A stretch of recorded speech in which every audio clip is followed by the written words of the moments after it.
Assalamu alaikum jama'a, barkanmu da haka, barkanmu kuma da wannan lokaci. Mai magana Abdul SAAD, wato daga wannan YouTube channel namu. Za ku ga cewa na yi bidiyo na shigo cikin Fukon direct. Za su ce haka yau.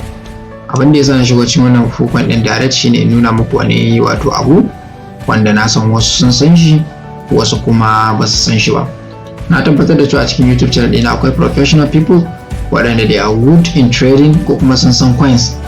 So abin da yasa wannan bidiyon na yi shi ne da daddare, but I will still upload it saboda kuma ku samu opportunity na wannan kasuwar.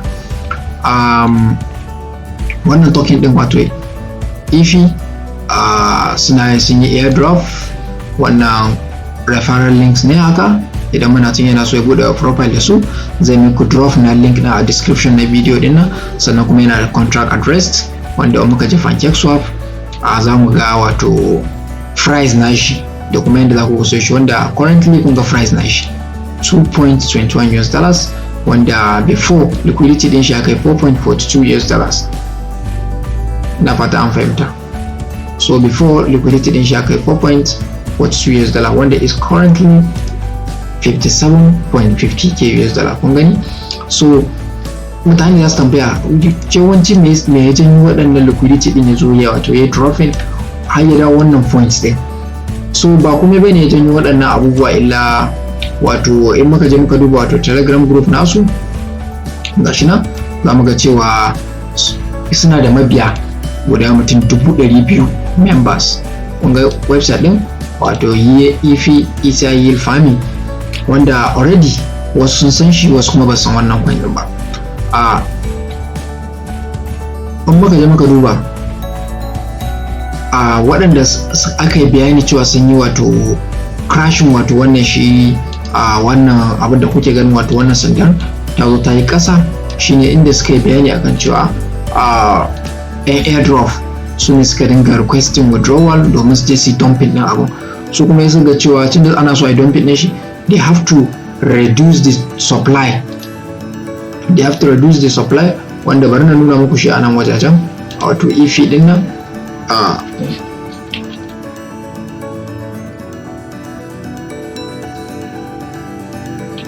Wannan coin market cap ne, kun gan shi nan wanda 2.82 yanzu yake nuna mana anan. Kun gani yanayin faduwan da yayi. Sannan muka zo nan, kun san ko da yaushe nakan nuna muku abubuwan da suka danganci domin ku kafin mu sai coin irin research din da yawanci nakan yi kenan. Apart from this, ina wani deep research wanda ban nuna shi anan ba. So nan ina nuna muku for the first time idan kana so kai max supply 150 million ne gaba daya. Supply din da ake da shi wato na EIFI 150 million ne. Sannan kuma all time high din shi sai da kai $390. Kun gani July 22, 2021, a month ago, wata ɗaya da ya wuce, EIFI sai da kai $390. Kun gani a lokacin da ya fita all time low din shi, kun gani inda ya fara 0.0006 something. Kun gani ya tafi da wannan percentage 410,152%. Rana ɗaya waɗanda suka saya da wannan suka azarce. So what do you expect akan wannan coin din bayan yana da mabiya wanda mun nuna muku su guda 200,000?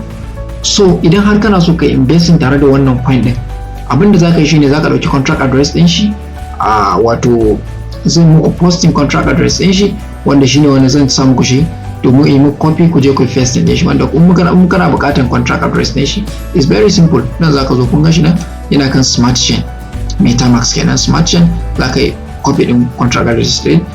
Sannan wannan shine website din su, in ka ga ba ka zo ka bude profile tare da su kai da abin da yake ya dace.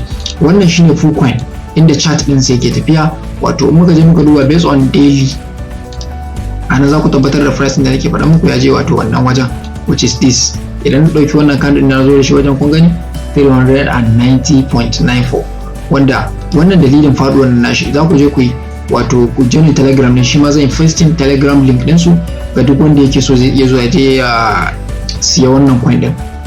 So wannan na yi shi ne a gurguje domin in nuna muku wato dama wanda ya dawo $2 abin da ya dai a yau. Ni akan ido na sai da ya gan shi a $12 akan ido na, sai da na gan shi a $12. I think na gan shi a $12. wa'inda akwai waɗanda na sani they have bought it around $30 sun siya, but now da ya sauka ɗin nan sun ƙara sayan shi har ya kai kusan guda 150 wani sauransu da haka mutane sun sayi wannan coins.